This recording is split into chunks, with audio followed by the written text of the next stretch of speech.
নিজে বীর দর্পে কোর্টে যা হাজির হয়েছে, অন্যায়ের বিরুদ্ধে প্রতিবাদ জানানো যায়, ঠিক আছে আমি জেলে যাব।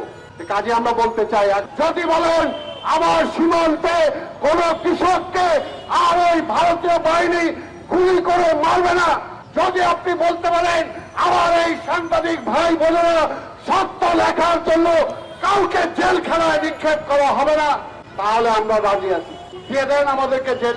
কিন্তু দেশটা ভালো করে চালান সেটা তো পারেন না, পারবেনও না, পারবেনও না, কারণ জনগণ তো আপনারা চায় না।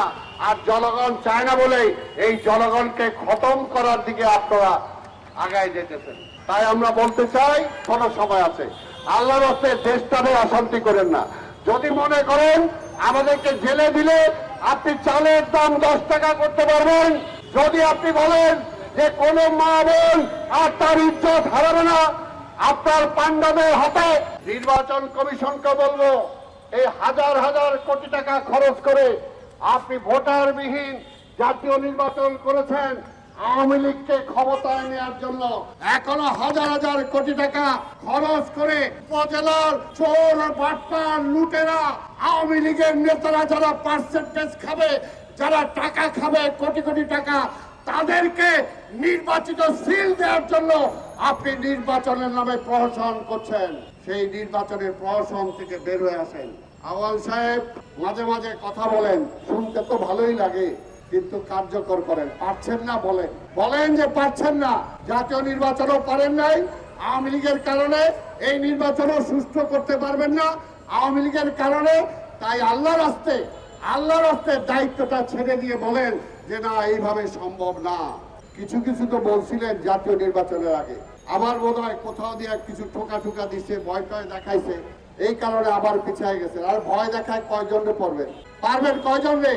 ওই পুলিশের চাকরি হারানোর ভয় দেখায়া, ওই পার্বত্য চট্টগ্রাম পাঠিয়ে দিবেন সেই ভয় দেখায়া, প্রশাসনের আজকে বিচারালয়ের সব জায়গায় ভয় দেখায়া আজকে দলীয়করণ করছেন। কিন্তু এই দলীয়করণ করেও কোনো লাভ হবে না। এই জনগণ যখন খেপে যাবে, জনগণ যখন রাজপথে নেমে আসবে, সেই উত্তাল জনতার স্রোতে আপনি ভেসে যাবেন, কেউ আপনাকে রক্ষা করতে হবে। আরে ভাই, আজকে না হয় কালকে হবে, আমাদের হারানোর কিছু নাই। এই যে বলেন বিএনপি, আরে ভাই ঠিক আছে, বিএনপি তো আছে, আরো যারা বলেন বিএনপির সমালোচনা, আপনারাও আসেন না। যদি ঘটনাটা সঠিক হয়, একটা খালি নির্বাচন, অন্য কোনো কিছু দরকার নাই, যে আমরা দেশ স্বাধীন করছি, আমার ভোট আমি দেব, অন্তত এই প্রশ্নে সবাই একসাথে হন।